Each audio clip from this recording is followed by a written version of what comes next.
Hello, everybody, and welcome to a new episode of All Queued Up, your review podcast tied to streaming services like Netflix, Amazon Prime, HBO Max, Disney Plus, etc., etc. I'm your host, Greg Dietz, and with me always is Maya Don Fisher. How have you been this week? Been really good. Super tired today. Didn't sleep well last night. You know why? Yep. Um, it's unfortunate, but I feel like a bag of mashed up assholes. 10 pounds worth in a 5 pound capacity bag. But other than that, the week's been really good. I just been super heavy into Horizon Zero or Horizon Forbidden West. Um, actually defeated the campaign on Friday of last week, and now I'm working on 100% completion, which I'm at 93%. Damn. I've got 110 and a half hours in. Upgraded. Jesus. There's 9 legendary weapons and 6 legendary outfits that you can get, armors. I've upgraded 7 of the weapons completely, working on the 8th, and upgraded 2 of the armors completely, and I'm going to do them after I do the weapons. I can one-shot kill an apex monster of anything in the game, pretty much. Not even sure what the fuck that is, but Well, you played the DLC from the first Horizon game. yes. Uh, you remember Hephaestus, that rogue AI that was making the machines even stronger, and they called them Apex machines. Yeah, I remember that. The ones with like black armor and the purple highlights instead of the normal white armor with blue highlights. Apex are versions of those.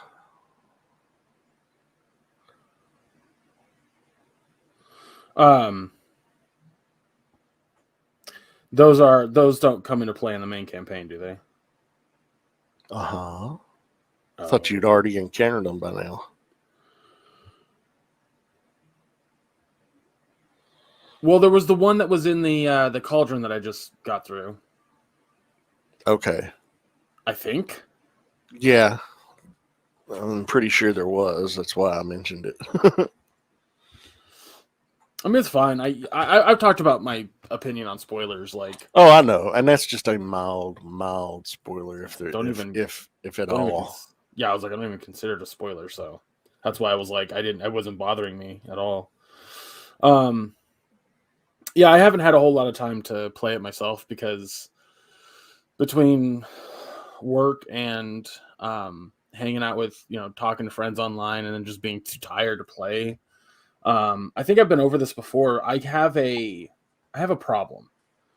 Um, I have what I like to call the gaming fever, and I've had it since I was a kid. And it's basically anytime my adrenaline gets to a certain peak, I get like my face gets really hot. I feel kind of icky. I don't know how to put it. But basically my body temperature rises enough to make me feel uneasy. Uh, it's. I'll put it this way: back when Mario 3 had come out, I was 7. I want to say Well, I was 13, so you were probably 6. 6. Okay, so I'm playing it, and I'm on the final castle, and my mom is like concerned about my not being able to breathe, literally holding my breath while playing, and uh,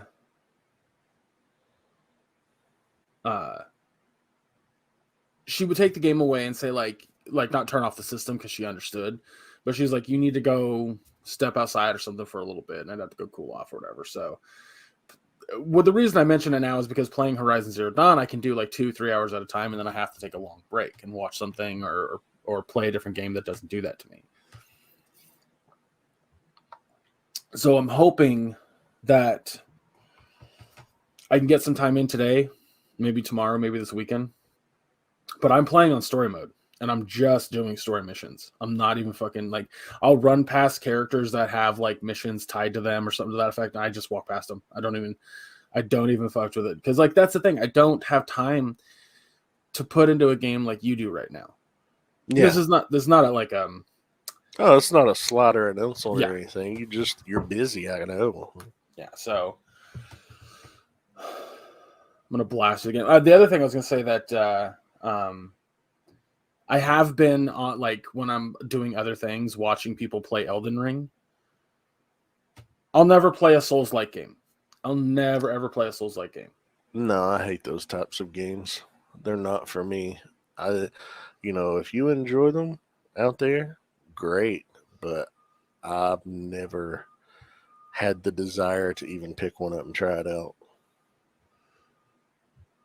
And what's so funny about that is that there's so many people that I don't think that they quite get why people would want to play a Souls-like game, you know? I'm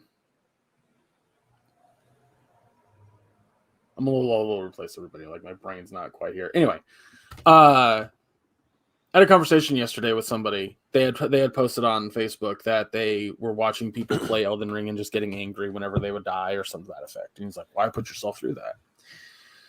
And so I had to explain to him that that's just kind of how these games are played. Like, that's how people enjoy them. That's how people want to enjoy them. And yeah, I mean, there's a sense of accomplishment when you finally do succeed. So I get that. I asked him, I said, have you ever played a game on the hardest difficulty?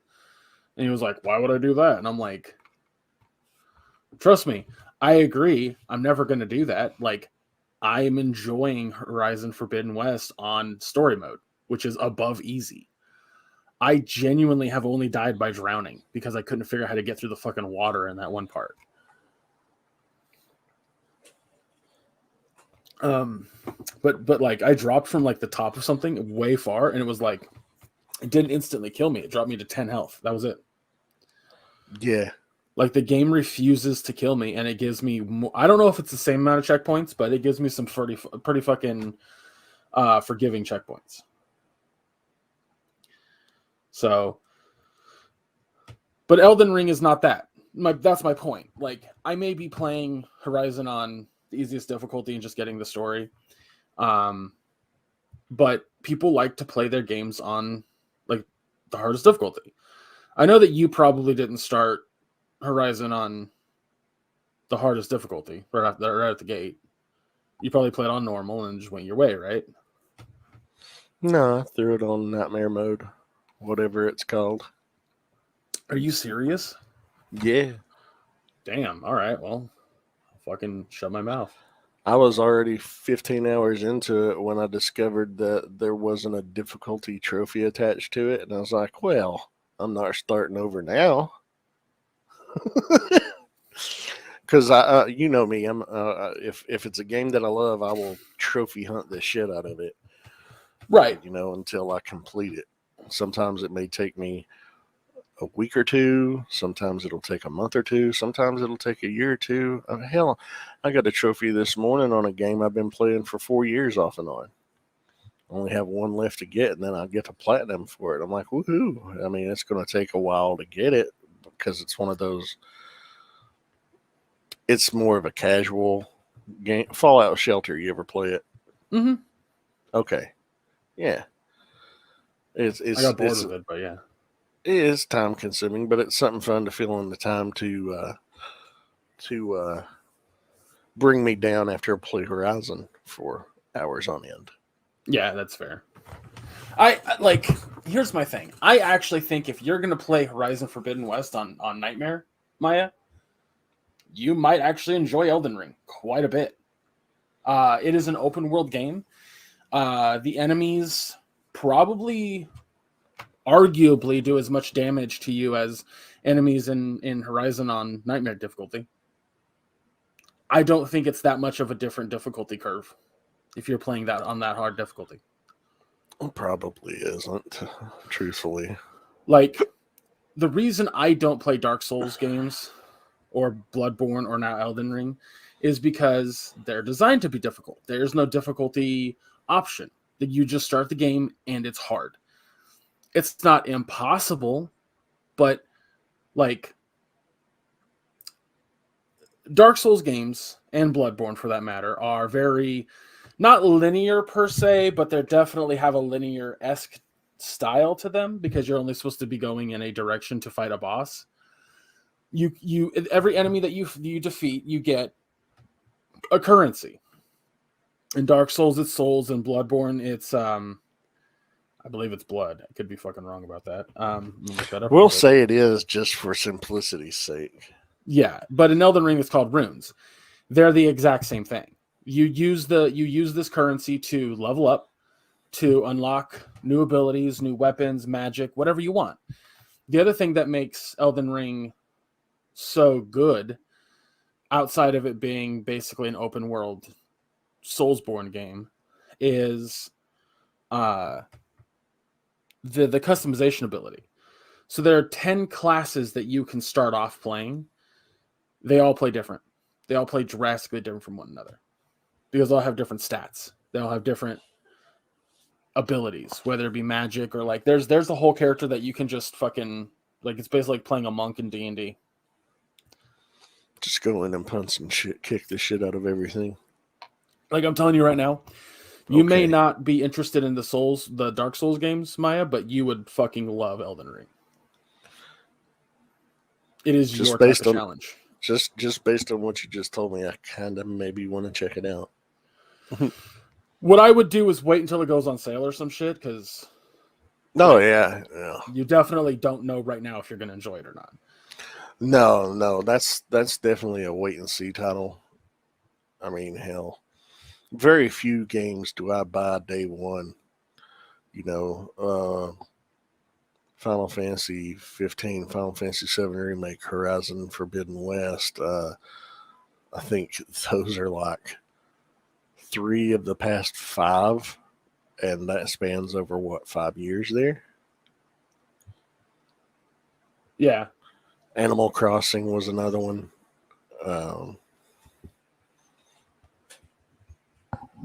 I can't think of another, but you know, it's rare for me to buy a game day one or when they're full price. I usually wait for them to come down on sale. Well, I'll put it this way, like, I'm not a fan of that type of challenge in a video game. That's why I don't want to play it. But I can tell you right now, like, it's 100% deserving of the 10 out of 10. I'm watching people play it and just like exploring and discovering sections of the game that are under the map. Watching a guy play last night, Djibouti Show. I'm sure I've mentioned them before, right? Mm-hmm. Mm-hmm. They're on the surface, the main area. They're fighting a few skeletons, a few other things that came up their way, and they're like, "Oh, there's a cave over here. Where does this cave go?" They follow the cave down into a few catacombs, and then all of a sudden they're in an area that looks like an underground city with constellations floating above their head. So they just explored that for a fucking like 3 hours. Found a fucking boss. That's like, cool. Fucking insane. Like I was really surprised that it got a 10 out of 10. That it was just getting 10 out of 10s across the fucking board. I saw very, very few below 9. I think the lowest I saw was from GameSpot, which they gave it a 6, which I was like, wow, okay. You might be the lowest score. Because no other Soulsborne game has got less than a fucking... Or, sorry, has gotten like higher than an 8 out of 10 across the board. So, like, it is an excellently fucking well-constructed game that I'm never going to play. And, like, I'll put it this way, dude. Like, you put how many hours into Forbidden West? So far, and this is still actively playing it as of today, 110 hours and 39 minutes and change. Yeah, you'd easily maybe triple that with Elden Ring. I've already seen people put insane hours, like sleep for fucking 6 hours, and then all they do is play the game. And Still not done. Still finding shit. Still defeating bosses. Like, the game is unbelievably massive with content. And that's outside of, like, the difficulty scale. So, but, like, if you're playing fucking Forbidden West on Nightmare. Well, it might be called Legendary. I don't know. I just know that it's the hardest difficulty setting. There's no way that you wouldn't enjoy Elden Ring. I mean, hell, I beat the first one on the hardest difficulty level. I beat Witcher 3 on the hardest difficulty level. Yeah. You know, I don't know. Yeah. Dark Souls games would be nothing to you. Like, they'd be just the same challenge, genuinely. When you were playing Witcher on the hardest difficulty, mm-hmm. and let's say you're fighting like a big ass Gryffindor or something shit like that. Not Gryffindor, but Griffin. Mm-hmm. And how many hits from that Griffin would it take to kill you if you didn't heal up? 3 or 4, maybe. Play fucking Soulsborne games, Maya. Holy shit. This is the same fucking thing. Holy shit. If that's enjoyable to you, you would love Soulsborne games. Let me hang on 2 seconds. Holy shit. I play for this. I play for the story primarily. If there's a difficulty trophy attached to it, I will crank it up and play on the hardest difficulty just because it'll wipe out multiple trophies at once if there's more than one difficulty trophy. I'm not even remotely disagreeing with you on that. Hold on, I'm trying to find it.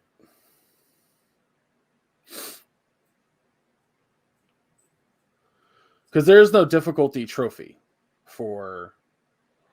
Well, yeah, it's just there. There's no difficulty setting.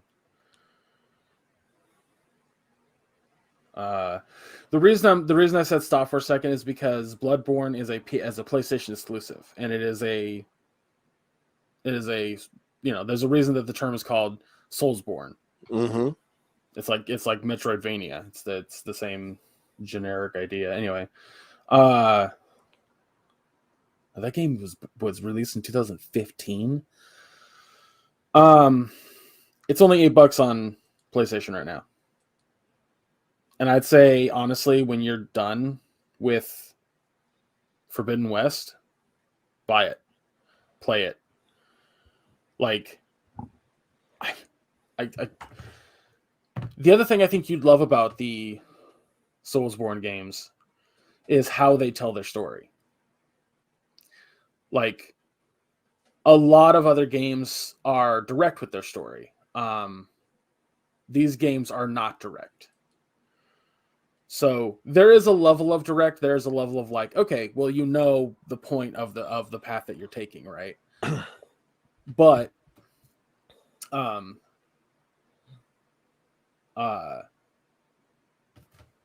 getting very distracted by the TV. There we go.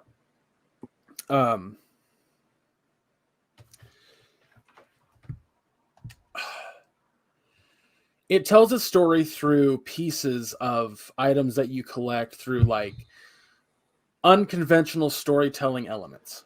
Does that make sense? Yeah. Like, as you progress, you learn more and more about the world, which tells you the story. That's what I'm trying to say. And my brain is like, nope, not today, Nancy boy. Nancy boy. Like, and that's the other thing I was going to point out. Like, I've been told by way too many fucking people that Elden Ring is a lot more forgiving than the Dark Souls games. Well, I know it was also written by George R. R. Martin. Not necessarily. He wrote a lot of content for it, but not necessarily wrote the whole game for it.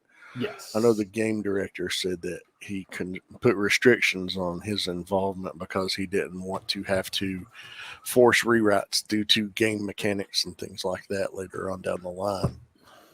Right. Sorry, I'm on PlayStation right now looking up Dark Souls, seeing how much any of the past games are. I know I have a Souls game because it was on PlayStation Plus.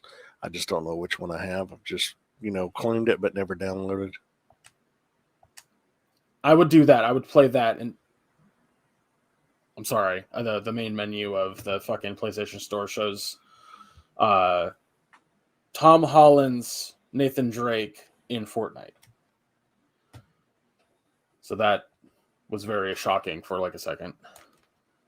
Anyway, all right, done with that. Yeah, dude, wow. Like I'm kind of surprised you never played them. I'm genuinely surprised you never even tried it. Because that's the other thing. Like Bloodborne seems like your type of setting for a game. Super dark, gritty, like I don't know how much you feel about like Victorian London sort of vibe, but like I Gothic wouldn't Victorian London. I wouldn't want to live there. Well, of course, that's why it's good for a video game. Flabbergasted you've never played a Souls game. Because I genuinely feel like you'd really enjoy it. But that's the other thing. Even if you are like, yeah, the Souls games are all right, you're going to fucking love fucking Elden Ring because it's open world exploration, your jam. Your absolute Jimmy jam. We've had this conversation. You like open world explory type of games. I do. You like to go, hey, what's that shiny thing over there? Shinies do distract me. I just Even in real life, I'll be outside, like, on the way to the car and be like, oh, a shiny, and I'll bend down to pick it up and see what it is. I'm not that way at all. Absolutely not. Oh, hoping it's money. Well, I'm keeping my eye out for shit, but if like I'm walking on the sidewalk and I see across the street a shiny, not worth it. Not worth crossing the street to go get. I don't care. I'm not either. I was exaggerating, but well, I mean, how out of your way are you going to get that shiny? In a video game, I'll go across a map. Now, me in person, across the sidewalk. Okay.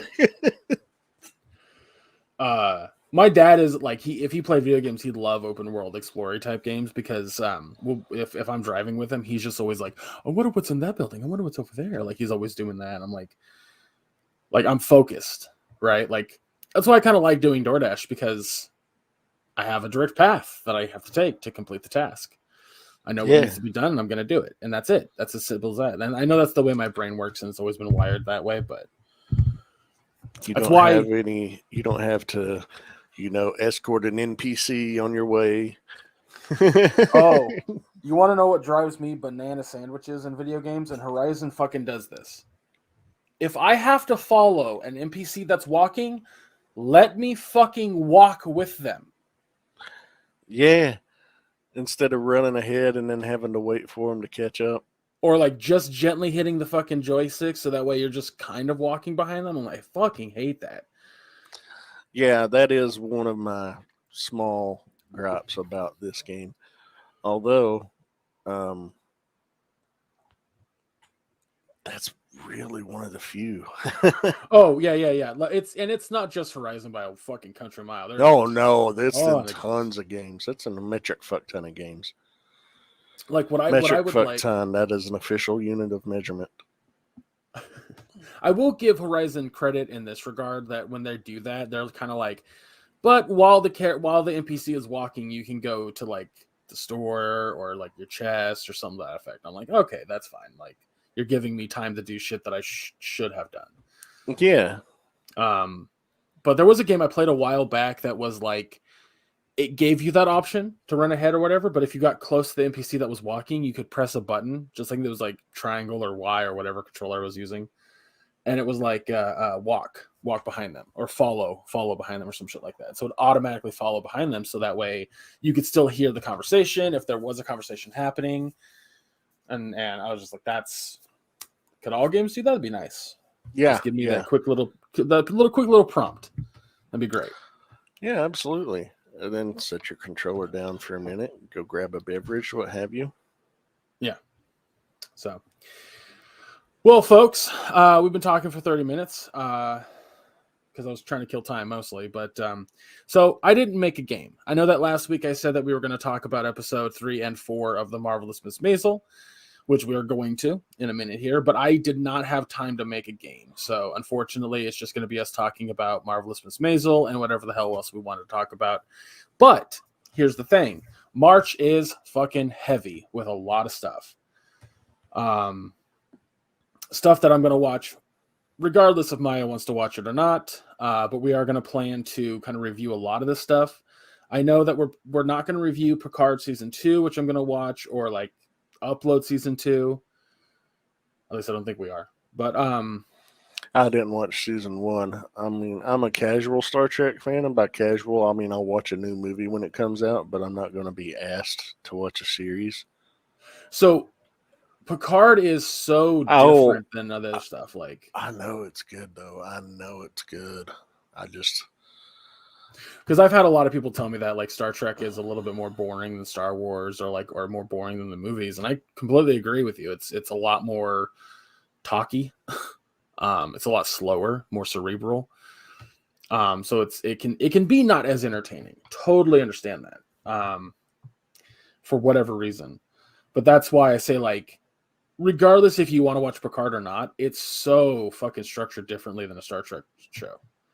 Like, completely caught me off guard. I was like, why is this way more like actiony? So, but for example, we have the like, I made a small list here of shows I want to watch. So we got this month The Boys, Diabolical, which is an anime series, which we're going to review for next week. We're going to be continuing to watch Marvelous Miss Maisel. We have the movie Turning Red, which is Pixar's new movie. Trevor Project, which will be on Netflix. Is that the one with Ryan Reynolds? It is. That one I do want to watch. Okay. Yeah, I figure we'll do that, and probably the finale of Marvelous Miss Maisel, since that's roughly the time frame. And then we have on the 14th the animated Blade Runner movie, Black Lotus, which I love the Blade Runner movies, so I'm excited to watch this. It could suck. I fucking don't know, but you know. And it's like the only thing coming out on HBO Max this month too, which is, it was like, oh, okay. But then at the end of the month, we have Halo and Moon Knight. So a lot this month. And then that's not counting the fucking movies. Like, we got Batman at the end of this week. We have what other movies coming out this month that I want to see? I'm not Doctor Strange because they pushed it back to May. Yeah. But Morbius comes out the April 1st. There's another movie that comes out this month. I don't fucking remember. But anyway, and then not to mention video games. Like, I'm still trying to beat fucking Horizon, so got a lot going on this month. But for the sake of the podcast, we're going to have something to review just about every single week. And yeah. So I just want to kind of, shoot the shit, talk about whatever for the first half hour of this podcast. But since we're past that point, why don't we talk about Marvelous Miss Maisel season or episode 3 and 4 of season 4? Yeah. Yeah. Yeah. Pardon me. Well, if you saw at the end of episode 2, Midge had gotten arrested again because she was kicked out of a club and for mocking another comedian. And the owner told her to basically get fucked, don't come back. And she's like asking people for if they want to be entertained. She's like, hey, because he was like, going on about how people wanted to buy drinks. And she's like, oh, hey, $1.50 and you can be entertained. And a cop took it as she was soliciting. So they arrested her for soliciting prostitution. Anyway, after she gets bailed out, she's taking another girl that was in there in jail with her and Susie. They drop her off at her workplace. It's a burlesque club. So episode 3 opens up. She is working as the MC, doing little comedy bits in between the dance acts. um, and it's apparently providing her a steady paycheck because Which is good. that is something she didn't have at the end of from the start of the season for the first 2 episodes. What do you think about her working in a burlesque show or in the strip club essentially as the Uh, MC? you know, it's funny because a lot of comedians, a lot of stars, if you will, talented, famous people, have always had that job that they didn't love, but it was to make ends meet. It was to fulfill a need in their life. And right now, she needs stability. She needs a job, and this job helps her art, if you want to call it that. Um, I think the biggest problem that she has is that she's kind of between a rock and a hard place right now, you know, Mm-hmm. and she still wants to do stand up. She still wants to perform, but like she kind of has a block, you know, and I think that this is a good, like, it's hard to explain what I'm going, like, what's going through my mind, because I think I she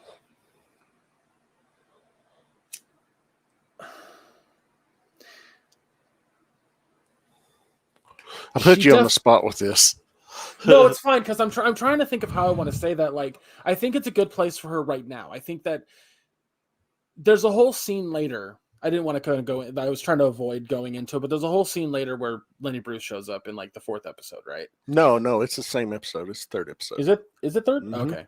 I thought it was 4. And he basically tells her that this shitty gig will strengthen her. It'll make her a better performer. And he proves his point during it. And to me, that is a very important aspect to her character growth, to her stage persona. You know, she's going to grow stronger from this shitty gig. The problem is that she has a bit of a control problem. And she is going to get fired from this job. She is going to be let go because she is putting her she's dipping her toes too much into the pond, if you catch my drift. Well, obviously that's not happened yet, but that's where you think how it's going to end up. Yeah. Oh yeah. See, I think what you were saying, remember, not discrediting anything you just said, but remember in the first 2 episodes, anytime she was performing the very next day in the newspaper, there was that one critic that was bringing her up. Even if she hadn't performed, people were comparing her to whatever act they had seen. Like, at least it wasn't as dreadful as the Mrs. Maisel, who's absolutely nobody's favorite, or that one. I Right. can't remember the critic's name. I think she's taken this because also she knows that guy's not going to be around to review her. So it's kind of Yeah. like it's stability, and it's also allowing her to lay low.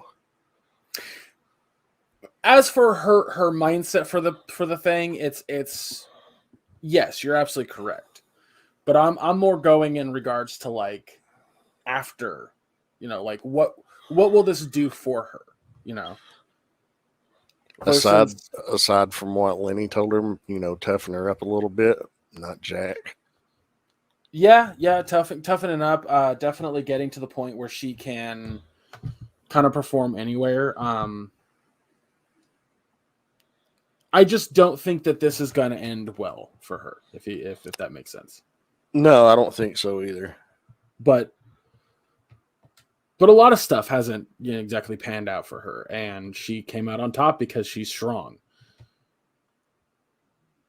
So that's kind of my thought in that regard. But But that's the thing about life, you know, and this show does a very good job about that. Like, you know, you're going down a path and you think everything's good, and then a wrench gets thrown into your gears. Here's a curveball. Swing at it. See if you hit it. And the saddest, biggest curveball in episode 3 was Jackie's death. Oh yeah, that was awful, and I didn't realize at the time, but the actor, I believe his name was Brian Tarantino. I hope I'm getting that right. He passed away just over 2 years ago, actually. Yeah, Brian Tarantino. He actually passed away in his apartment in New York in November of 2019, like just 2 or 3 weeks before season 3 came out.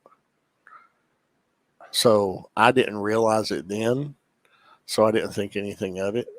And I was sitting there thinking the first 2 episodes, like, well, hell, where's Jackie? And then in this episode, Jackie had died of a stroke in Susie's apartment. And, you know, apparently his sister's there and confided in her, or confessed to her that Jackie had confided that Susie was one of his closest friends and wanted her to speak at his funeral, which threw Susie for a fucking loop. Yeah. Because she's like, how is anybody a closest friend with me? Is what her thought. Let alone Jackie being that person. Yeah, she thinks very low of herself, and it irritates me because I'm like, you're better than that. But that's Susie's character for you. But yeah, and Chester, the other roommate that had been sharing the apartment with Jackie, because remember, Susie has subletted this apartment to Jackie because she was supposed to be on tour. Now she's not on tour, and that's when she found out. And Chester's like, oh, there's been a lot of people die in this apartment. She's like, what the fuck are you talking about, Chester? He's like, oh, don't you know that's the first thing you're supposed to do when you research moving in? There's been people, there was a whole family that drowned in here when a pipe burst. And Susie's just fucking mortified because there's, you know, more than just a handful of people that had died in that specific apartment. And she's freaking out and doesn't want to stay there anymore. So she ends up starting to stay with Midge. And starts driving Midge's family nuts because she's sitting around all day long in her fucking pajamas watching TV all hours of the day or the night and just having to be fucking taken care of because she's a wreck. Yeah. It was really funny to have those scenes in the show too, because by far one of my favorite characters, which we can transition from that story to is Abe, Midge's father. Mm-hmm. Like in episode 1, we had that great scene on the Ferris wheel. In episode 3, I think it's episode 3, we get it was episode 3. We get this hilarious situation with him where he is given the ability to go watch a play, and the play is written by somebody that they know from the Catskills, which we've seen in past seasons.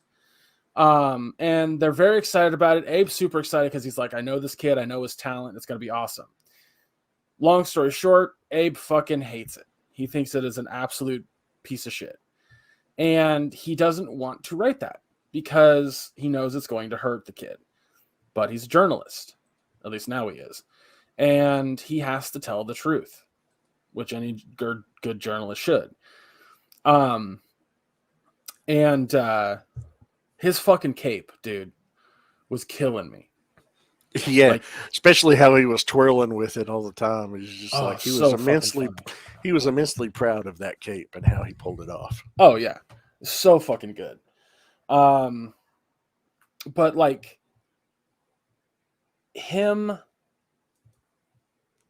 in a way, being not ousted but shunned by the Jewish community that they live with and in was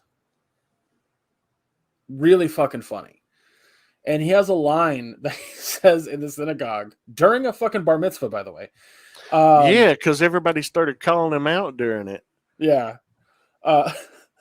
He says, I'm like the scorpion. I sting because because it's in my nature.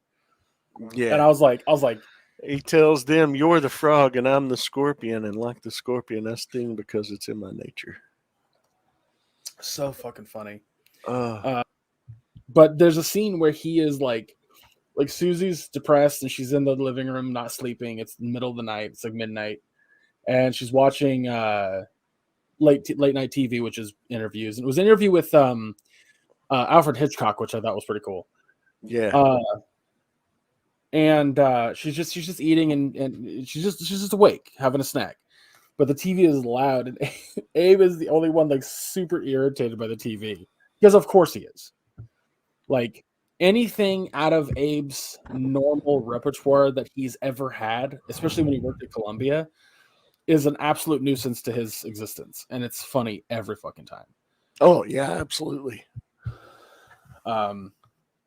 Like I love all the characters in the show. I genuinely do. Maya's gone for a second, everybody. So there's that. Sorry about that. I hit the wrong button. I was trying to mute because I have to clear my throat. Gotcha. And I hit the wrong button. Did it still record it? Because like yeah, it still records. Okay. It still records. It's still going. I was like, you should keep that in because it's pretty funny. Oh yeah. Anyway, so I love all the characters, but like Abe is by far one of my favorite. Like he's one of the top characters in the show for me. I could watch an entire like show based on him. I think that's the other thing I like about this show is it takes like a lot of old, tired Jewish tropes, Jewish character tropes from past shows, shit that Larry David wrote, and kind of does something more fun with them. You know what I mean? Like, I've seen Abe's character. I've seen Joel's parents' characters. Like, his mom is basically fucking Sheldon's, or not Sheldon, but Howard's mom from fucking Big Bang Theory. Or there was another character like Seinfeld that was like Joel's mom. There's characters like Joel that are in a bunch of fucking comedies, and it's a lot of that group of people are very much like Eastern New York Jewish stereotypes. But instead of just like making them Jewish stereotypes, they're like, yeah, they're Jewish stereotypes, but they're going to deal with real problems. They're going to deal with real shit. And it's much more entertaining to watch these characters deal with real shit than just be Jewish. You know what I mean? Mm-hmm. So like, Abe doesn't always come across as a Jewish archetype. He comes across as a genuine person. Jason Alexander shows up at the end of episode 3, and he's like a part of episode 4. Yeah, because it was revealed in season 3. He was living in Miami, and he and Abe reconnected. They were best friends earlier in life, and they were both very radicalized youth. What's great about his character is one could argue, and I've seen people say this online, he basically plays George Costanza, an older George Costanza. If he grew up in the 50s. Grew up in the 20s, 30s, and then was an older man in the 50s.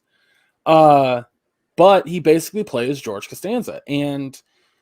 But it wasn't just like, here's a cameo. It was a full-on character.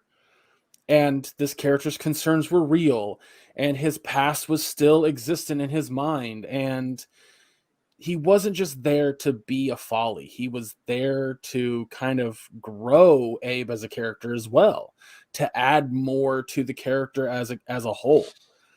And I think that's what this show does so brilliantly with all of its characters.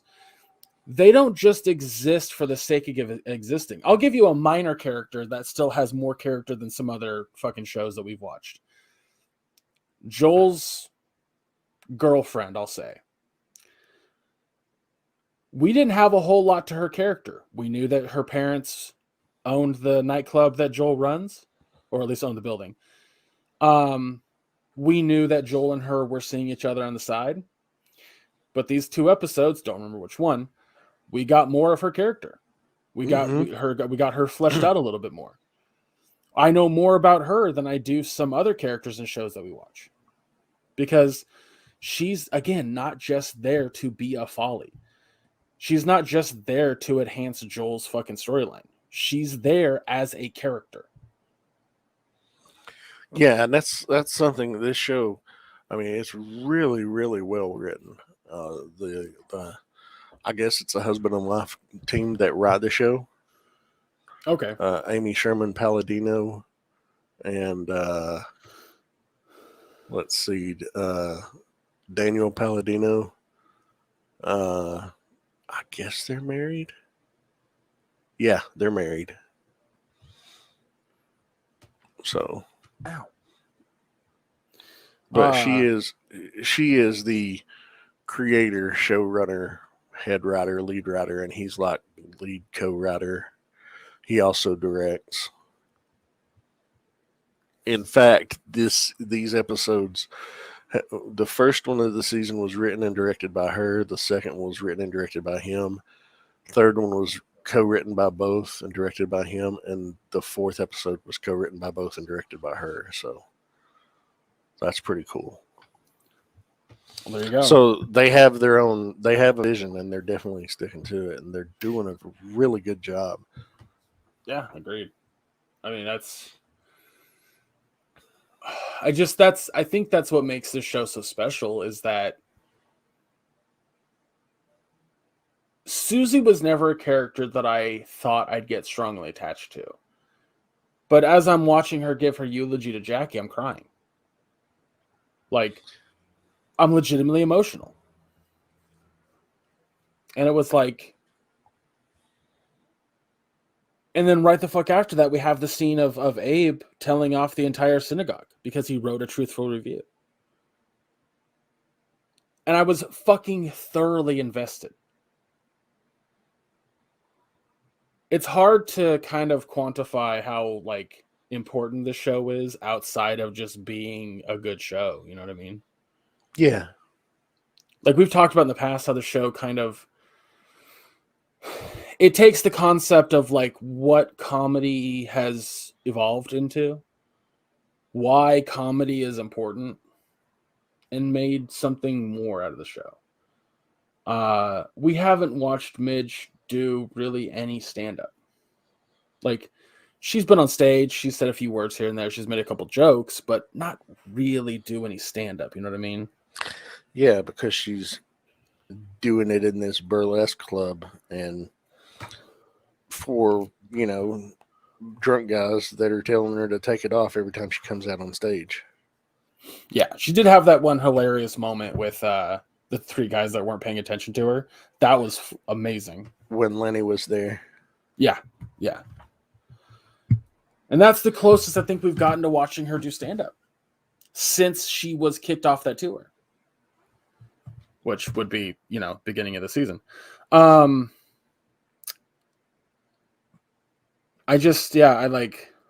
can't gush enough about the show. You know what I mean? Like, it's to the point where, like, I feel like if you're not watching this show, you're missing out. You're depriving yourself of some really quality, entertainment. Oh, absolutely. Absolutely. One of the things we see that comes to light in episode 4, Susie goes to the 2 hitmen that were originally supposed to take her out in season 3 because of her gambling issues. And they ended up liking her because she was from the same neighborhood. And they struck up a friendship with her and everything. And they helped get the theater for Sophie Lennon on Broadway. Remember those 2 guys? Yeah. Well, in this, she goes to them. She's like, I need an apartment. You guys know of anything in the area? And they're like, oh, what's your price range? And she told them, she's like, yeah, we got just the thing. And they take her to this big fucking, like, apartment. It has a great view over Times Square. And fucking, at least I think it was Times Square. Looked like Times Square. If Times Square were in the 1960, but they're like, good solid floors. She's like, there's a blood stain. So they said, so you throw down a rug. But she's That fucking basically view, gotten though. Yeah, that was a good view. I was like, she's standing next to that window. I was like, that. See, here's the thing. In 2022, that apartment would be like a solid 10 grand a month. Probably so. But yeah, she's got this apartment now, which is going to double as her living space and office space. So she's like, she's dreaming, she's thinking Susie Meyerson and Associates on the fucking door. And Sophie Lennon shows up and she's like, my career's a wreck. I'm broke. I've overextended myself. There's a game show at NBC that's getting ready to start. I want to be the host. Oh, I forget. Get me on it. And she's like, no, I'm not doing this for you. She's like, you will do this for me. You're my manager. She's like, I'm not your manager. And, she fucking leaves and she's standing there at the elevator just looking at it like, what is this thing? What am I supposed to do? And Susie's like pushing the button forward and the doors open up. She's like, oh. And as she steps inside and she's just looking around and Susie reaches in and presses the door to go to the main lobby. And she's like, oh, wonderful. Here's my thing. Like, I don't know if it was like how they filmed it or if it's like legit heights, but is there really that big of a fucking height difference between the two? Oh, Jane Lynch and Alex Borstein? Yeah. I'm gonna look up heights real quick. So let's see. Well, height of Jane Lynch. I think she's like 6'1". She's 6 foot. Height of Lois. What was her last name? Alex Borstein. Alex Borstein. Height of Alex Borstein. 5 foot. There's a foot difference. That was legitimate. Holy shit. Yeah. Wow. Wowzers. I didn't know Alex Borstein was that short. Which is just funny as hell when they're on screen together because it's just so huge of a difference. It's just so funny. Yeah, yeah, absolutely. It's God damn, I did not know the height difference was that big. Jesus. Yeah, and what also makes that funny is that Susie's character has such a presence and forwardness to her that standing at and I would say the energy between Susie and I can't remember Jane Lynch's character. Sophie Lennon, thank you. The energy between those two was, if not that Susie was a little bit higher, but matched, but their height difference was so it was just it was a cool exposition, an exposition, but juxtaposition. But yeah, dude, well, why don't we go ahead and give our final thoughts on on these 3 episodes? Give it a grade. 2 episodes. Again, I'm a little sleepy, so. Why don't you go ahead and go first? I'll give them an A. Absolutely entertaining from start to finish. The bar mitzvah scene was hilarious. But of course, that not only leads to Abe being shunned by the Jewish community, but also being investigated by the FBI for something that he printed in his article, which affected his friend Asher, Jason Alexander's character. We didn't mention that. But yeah, just the situations that continue to evolve from the interactions and actions of these characters and their interactions with each other is just absolutely delightful. Yes, there are some stereotypes, but it flips these stereotypes on their head. And gives you something new and something delightfully funny each week. Looking forward to the final half of the season. We got 2 episodes next week. Well, this week, today as of publishing, and then 2 episodes next week on March the 11th, and that's the finale. And then we got to wait until one last season. Season 5 is going to be the last season, they said. But yeah, I'm enjoying it very, very much. Love this show. Can't say enough good things about it. What about you, Greg? Yeah, I honestly A+. it was emotionally heart-wrenching for certain parts, and it was like glued to the screen. I've said this 100 times to you.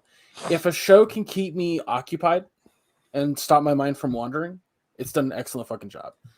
And this show does that in spades. So like these 2 episodes, A+. I know last week I probably said A, but I absolutely fucking adore these 2 episodes. So yeah, I just can't say enough good things about it. Can't gush. I can't recommend it enough either. I have told a few people now, like, you got to watch the show. You genuinely do. At least to people that I think would enjoy it. And it's hard to do that because a lot of, like, I get that too. I get like people saying, hey, you got to watch the show. And then I never fucking do. Yeah. So I get it. When I say to watch it, I'm like, but I feel like, we were doing this podcast for so fucking long. I should have some credence, but you would think. But yeah, everybody, I can't wait for the Friday's episodes. It's gonna be fun. But yeah, it's gonna do it for us here today. I don't know if this is a shorter episode or just we're at 56 minutes right now. Yeah, so we'll close it out here. But yeah, next week, everybody, we're going to be watching. That's the wrong thing to pull up on your phone, Greg. Next week, we're going to be watching episode 5 and 6 of The Marvelous Miss Maisel and The Boys Diabolical, both on Amazon Prime. The Boys Diabolical, if you are unaware, is an 8-episode anthology, animated anthology. All takes place in the Boys universe. Each episode is written, directed, and animated by a completely different group of people. I believe all 8 of them are meant to be funny. I could be totally wrong about that, but yeah, I'm excited about it. I fucking love animation. I love different styles of animation. It's like, the other thing I really like about it is because it's 8 different written things. Let's say episode 2 fucking blows a bag of ass. Episode 3 could be great. So you keep watching just to make, it's like Black Mirror. Sure, there's episodes of Black Mirror I think are terrible, but not all of them. And that's awesome. So very excited about that. So yeah, that's next week. Everybody make sure you go check out the YouTube channel.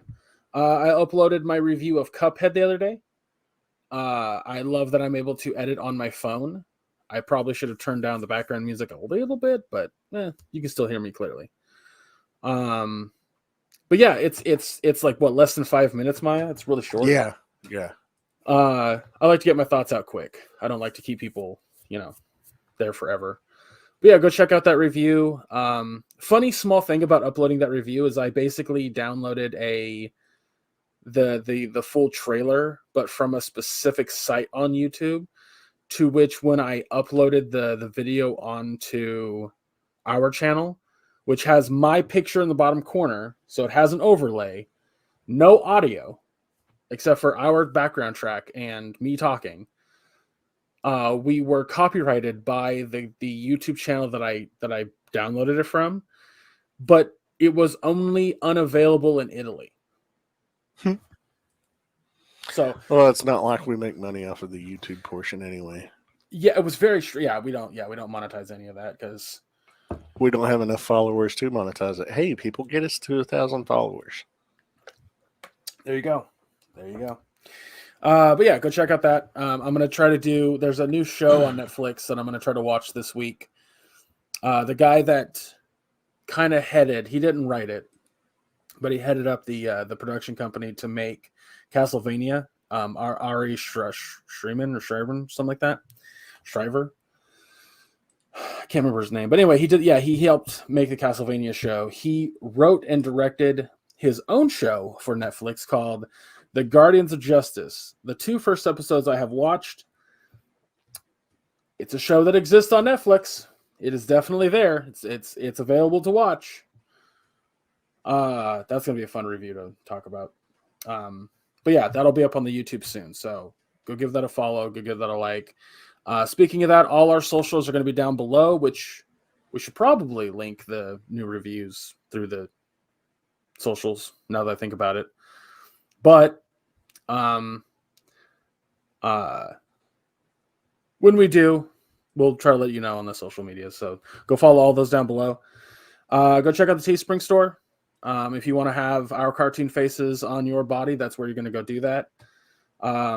Spring and summer's coming up, so you can probably find some good shirts and wares on our Teespring store. And if you do buy something and you want, you don't mind your picture being on the internet, put it up on, any site that you have and tag us. We'll and we'll see if we can share it on our stuff too. Let people know that you enjoy the product. And we'll give you a big old kiss right on the cheek. Virtual one. Yeah. With your permission, of course. But yeah, so that's all my notes. Maya, where can folks find you?